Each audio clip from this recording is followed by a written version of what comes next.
Un mensaje para hoy. Un mensaje para hoy.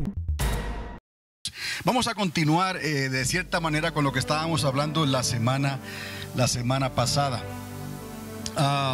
Alguien me hizo un comentario de esas personas que nos ven por el internet, por el YouTube, y quiero aprovechar para dejarles saber allá que hablamos aquí en términos de teología, de las cosas que Dios nos muestra en su palabra, pero también tengo que aplicar filosofía. Son dos cosas que están envueltas en lo que estamos hablando aquí: teología, el conocimiento de la palabra de Dios, y la filosofía también, el conocimiento del porqué de las cosas, lo cual entendemos que todo conocimiento en realidad tiene un origen. El conocimiento que explica lo inexplicable tiene que venir del Creador, que es el arquitecto del universo. Que ese conocimiento se haya corrompido por la inteligencia del hombre caído de la gracia, pues eso es las consecuencias que vemos entonces de lo que en la misma Biblia se llama una inteligencia terrenal, animal, diabólica. Pero sí nos escucharán hablar aquí en términos de teología y de filosofía. Y entonces vamos a seguir con lo que estábamos hablando aquí la semana pasada, porque hemos entrado en los términos de explicar en cierta manera el concepto, porque estos aquí son conceptos también, de lo que es la eternidad y lo que es la creación o la creatividad que proviene del único autor que verdaderamente puede crear, y sigue siendo Dios. Pero de alguna manera tenemos que dividir esto para poder entender lo que la misma palabra nos habla y nos enseña. Encontramos dos versículos claves en Salmos y en Eclesiastés, donde se nos habla sobre la palabra eternidad. Y vamos a ver un poquito ese concepto de la palabra eternidad, porque no es necesariamente lo que acá en la mente de Occidente se le aplica, ¿no? La palabra es olam en hebreo, pero en griego se le da otro concepto, iones o ion. Y hay que ver cuál es la diferencia y hasta dónde podemos llegar. Pero Eclesiastés nos explica eso, que Él puso una medida de eternidad en nosotros y que nosotros no íbamos a saber entender eso hasta que llegue el momento en que nosotros conoceremos cómo fuimos conocidos y podremos comprender entonces esas cosas que en estos momentos nos están vedadas, por decirlo así. Hay una medida de eternidad, y hablamos sobre la eternidad. Si es algo eterno, no fue creado, y si es creado, no es eterno. ¿Cómo reconciliamos esas dos cosas cuando sabemos que hay una eternidad que nos muestra la palabra, que es una eternidad que ha existido siempre, obviamente, si es eterno, pero que casi lo podemos ver como que fue dividida, aunque sin ser interrumpida, sino que continúa esa misma eternidad, pero la podemos identificar como una eternidad de antes y una eternidad de después. Y eso tiene un significado y tiene un propósito también. ¿Por qué hay una eternidad de antes que nos concierne a nosotros, y por qué hay una eternidad de después que les puede concernir a aquellos que no le crean a Dios y cuyos nombres no aparezcan inscritos en el libro de la vida? Habiendo dicho eso, vamos a rápidamente, quiero solamente presentarle estos dos versículos o tres que se encuentran en Apocalipsis capítulo 22. Solamente para dejar esto ahí antes de comenzar, dejar este trasfondo bíblico, donde nuestro Señor nos indica por mano de Juan el apóstol en la isla de Patmos, estando allí en el exilio, en el capítulo 22, verso 5, se nos dice que no habrá en ese lugar al cual estamos apuntando, no habrá más noche, no tienen luz, ni necesidad de luz de lámpara, ni de luz del sol, porque Dios el Señor los iluminará y reinarán por los siglos de los siglos. Iones de iones ahí en la palabra en griego. Pero ión nunca, verdaderamente los filósofos de entonces griegos no utilizaron esa palabra iones para representar algo eterno, sino algo que quizás trascendental, que ellos no podían acomodar en su imaginación o en su mente finita. Pero quiero que vuelva a escuchar este versículo, lo haya en el Apocalipsis capítulo 22, verso 5, hablando de ese lugar que es un lugar donde apunta hacia la eternidad. Y habíamos dicho que si Dios creó un universo, y nuestro universo tiene una edad aproximada de 14 billones de años, y la ciencia ha descubierto la manera de mirar hacia atrás en el espejo del tiempo, lo que han hecho es medir la luz que se reflejó hace tanto tiempo atrás que nos está llegando hoy. Pero esos eventos ocurrieron millones y billones de años atrás, y ellos han descubierto la manera de medir esa distancia y ese tiempo, y han determinado una edad del universo unos 13,6 o 7 billones de años. Ahora, si Él construyó o provocó, permitió que se comenzara un universo, pues Él lo puede hacer. El que hace un universo hace 2 y 3. Pero ese no es el punto entonces, porque a nosotros nos concierne quizás hacernos la pregunta: ¿qué es lo que Dios se refiere cuando Él habla de cielos nuevos y tierra nueva? ¿Está hablando de un nuevo universo, o está hablando entonces de que seremos de alguna manera filtrados e injertados en la eternidad de antes con Él a través de Jesucristo, que pagó el precio de esa restauración de lo que se había perdido? Pero ¿qué va a ocurrir entonces con los ángeles que se rebelaron contra Dios y aquellos cuyos nombres no aparecieron inscritos en el libro de la vida? Hay una condenación por iones de iones en el griego, pero sabemos nosotros que el Señor se está refiriendo a una eternidad. ¿Por qué? Pues porque sencillamente lo que fue creado, aunque regrese a otro estado, digamos, lo que se conoce como la energía, en realidad esa energía no puede ser destruida, sino que cambia de estado, y en cierta forma esa energía continúa eternamente y para siempre. Tenemos que considerar entonces que esos seres que salieron del soplo de Dios, como salimos nosotros, Adán y Eva, salimos del soplo. Adán, dice la palabra que el Señor sopló en él y se convirtió en alma viviente. Ese soplo activó la eternidad en nosotros, por decirlo así. Entonces, eso que es eterno, la misma palabra nos dice que regresa a Dios. Entonces, cuando se habla de un lugar donde Dios no estará, un lugar donde será tinieblas, un lugar donde habrá una separación eterna de Dios, y sabiendo que esa creación, esos seres angelicales, aquellos cuyos nombres no aparecieron inscritos en el libro de la vida, no tendrán derecho a una apelación, no habrá una segunda oportunidad. Hay que colocarlos en algún sitio, estarán en algún sitio, y la Biblia habla de un lago de fuego. Entonces, de ahí es que tenemos que acomodar una eternidad para eso. ¿Cómo lo hacemos? Porque la eternidad es eternidad. Entonces, ahí hemos considerado la posibilidad, por decirlo así, de que estemos hablando de una eternidad que ha sido dividida para aquellos que regresamos a Dios por medio de Cristo Jesús. La palabra habla de que el Espíritu sale de Dios y regresa a Dios, y una eternidad dividida para aquellos que en el día del juicio, donde los libros serán abiertos, donde habrá una muerte segunda, donde habrá una resurrección, se le asignarán cuerpos, pero para condenación, donde estarán entonces separados de Dios. Pero eso también estamos hablando de una eternidad. Pues ¿cómo vamos a acomodar todo eso en la eternidad de Dios, donde sabemos que habrá unos cielos nuevos, una tierra nueva, y sobre todo una nueva Jerusalén que descenderá del cielo, donde habrá un árbol de vida, donde habrá un río de Dios, donde habrá una eternidad descrita por Dios? Y tenemos entonces que considerar si es que Dios va a hacer un universo nuevo, o es que Dios va a establecer esa eternidad de esa forma. De aquí es que los traigo a estos versículos, porque al leer estos versículos podemos nosotros hacernos esas preguntas. ¿Qué es lo que está ocurriendo aquí? ¿Qué se le está diciendo a Juan? ¿Y qué es lo que está diciendo el Señor? Vaya conmigo otra vez aquí, en el versículo 5 donde estábamos. No habrá allí más noche, y no tiene necesidad de luz de lámpara, ni de luz del sol, porque Dios, el Señor, los iluminará. Nos está diciendo que Dios es luz, obviamente.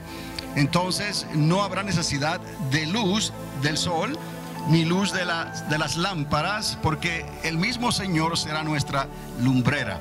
Entonces, si no hay necesidad del sol, es que Dios no está considerando entonces hacer otro universo. Cuando hablamos de un universo, hablamos de un espacio lleno de estrellas, de galaxias y de astros y de planetas y todo lo que ya nosotros hemos visto que puede ocurrir. Cuando digo nosotros, la ciencia ha comprobado lo que puede existir en un vasto universo.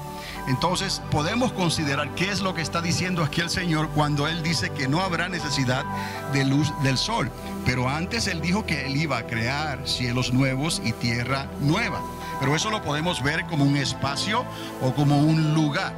Ahora, dice aquí que el Señor nos iluminará y reinaremos por los siglos de los siglos. Ahora, quiero que vaya conmigo al versículo 14. Y en el versículo 14, ahí mismo en el capítulo 22, dice: bienaventurados los que lavan sus ropas para tener derecho al árbol de la vida y para entrar por las puertas en la ciudad. Entonces vemos aquí que habrá un árbol de vida y que habrá unas puertas por las cuales tendremos que entrar. Estamos hablando ahora de un lugar. Okay, y Dios ya dijo cielos nuevos, tierra nueva, pero también dijo que no habrá necesidad del sol. ¿De qué estamos hablando aquí? ¿De qué posibilidades? Y recuerde, el ser humano, nosotros con nuestra mente finita no podemos entender ciertas cosas cuando hablamos de la eternidad en este caso. ¿Por qué? Porque justamente en Eclesiastés, donde el Señor habla que Él nos ha dado una medida de eternidad, lo ha puesto en nosotros, ahí mismo en ese mismo versículo habla que el hombre, el ser humano, la mente humana no lo puede entender. Entonces habrá un momento en el tiempo y en la eternidad de Dios, ahora decimos, donde podremos entender estas cosas y conoceremos cómo fuimos conocidos. El apóstol Pablo habla sobre eso. Regresando al versículo 14, bienaventurados los que lavan sus ropas para tener derecho al árbol de la vida y para entrar por las puertas en la ciudad. Ahí estamos hablando del árbol de la vida, se hace referencia a una eternidad con Dios, con el Padre.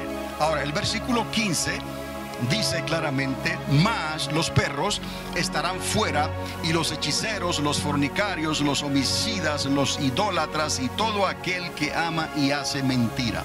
Lo único que quiero que observen aquí en este momento es simplemente que noten que parece ser que hay una división, como si fuera algo dividido, un lugar para unos y un lugar para otros. Ahora, como estamos hablando de eternidades, entonces es necesario que consideremos de qué manera estas eternidades o esta eternidad se manifiesta para que acomode, hospede a unos y hospede a otros. Recuerde, básicamente hablando, el lago de fuego será un lugar de tinieblas y la presencia del Señor no estará ahí, no habrá luz, es tinieblas, es como si Dios apagara la luz o como si Dios movilizara su espíritu. Vamos a pensar que Dios tiene atributos, su poder tiene atributos, que Él puede hacer cosas donde Él puede en cierta manera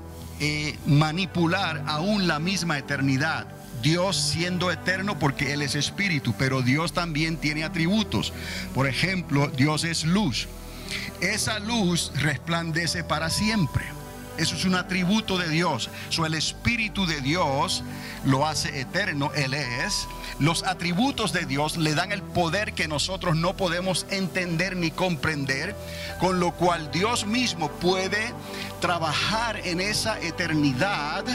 Y en estos momentos nosotros no podemos entender claramente cómo Él puede hacer que una eternidad reciba a un grupo de seres y reciba en otro lugar a otro grupo de seres estando en la misma eternidad. Ese es el tema, esa es la pregunta que al llegar a estos capítulos de Apocalipsis necesitamos responder, necesitamos contestar de la manera que mejor podamos, obviamente con la ayuda del Espíritu Santo. Y hasta aquí hemos estado obrando e interpretando con la ayuda del Espíritu Santo, porque estas cosas hay que discernirlas espiritualmente. No estamos estableciendo una doctrina nueva, ni estamos forzando un concepto o una interpretación. Simplemente desde el punto de vista filosófico, por usar esa palabra, el material es expuesto y cada cual lo recibe, cada cual piensa, cada cual le pide a Dios entonces que le ayude a entender y a comprender estas cosas. Y en un momento dado sí lo podemos ver de cierta manera que podamos utilizar la fórmula que Dios nos dio. La suma de la palabra es la verdad. Y ahí es donde comenzamos a entender entonces cómo cada uno de los capítulos de Apocalipsis sí tiene sentido.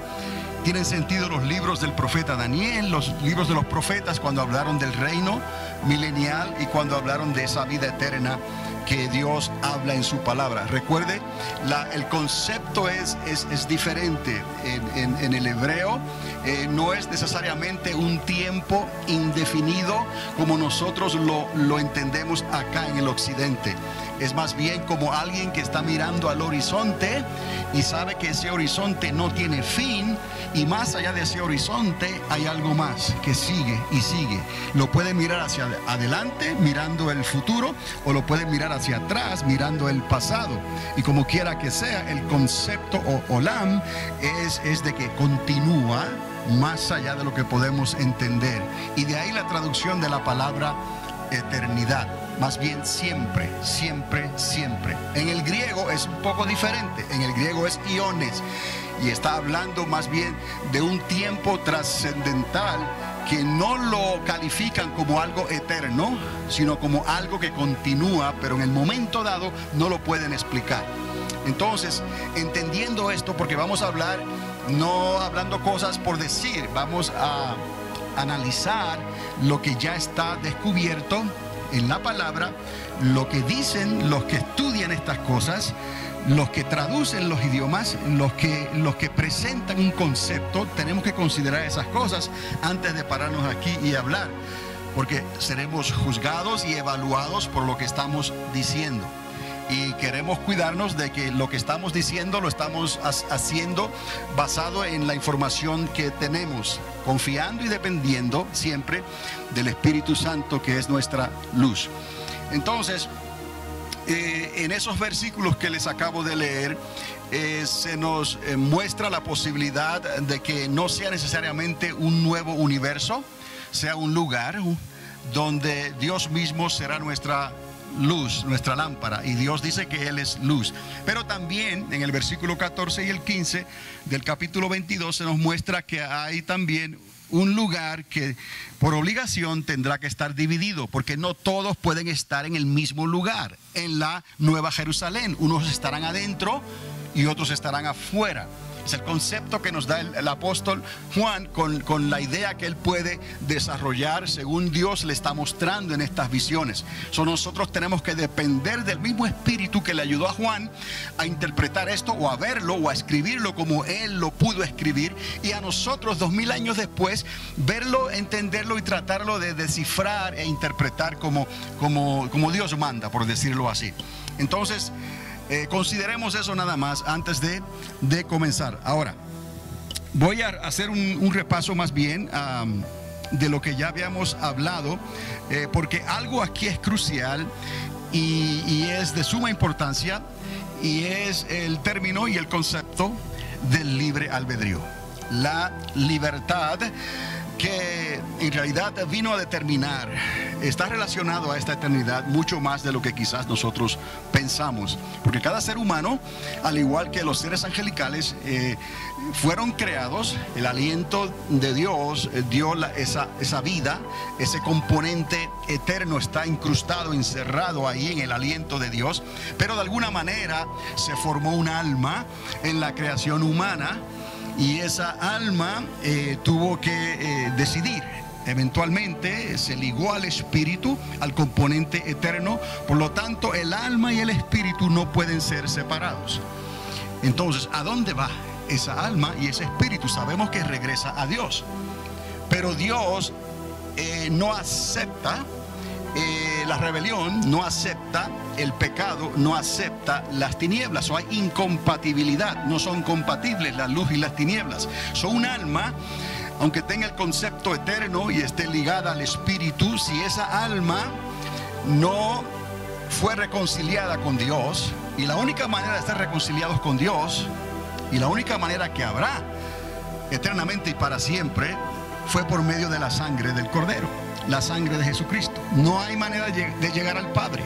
Hay solamente una manera de ser restaurados en la eternidad de antes, de donde el mismo Señor Jesucristo dice y habla de esa eternidad, de esa gloria que Él tuvo también, y que por un momento en el tiempo y el espacio Él se despoja de eso, de esos atributos, se hace hombre, el verbo se hizo carne, habita entre nosotros y nos redime y nos compra otra vez, restaurando lo que el primer Adán hizo de una manera incorrecta, porque no obedeció. Este segundo Adán, el unigénito Hijo de Dios, obedeció y nos restauró. O sea, restaura la creación otra vez, los seres humanos, para que podamos ser otra vez regresados a esa eternidad, de donde en cierta manera, por haber sido el soplo del Padre el que nos dio vida, nosotros también salimos.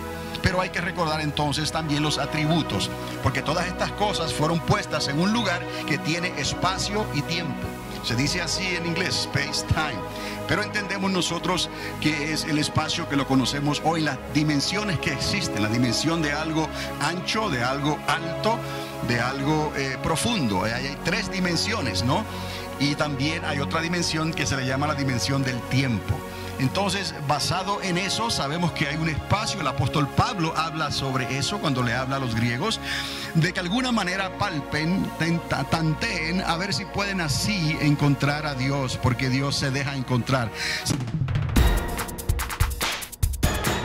Un mensaje para hoy. Un mensaje para hoy.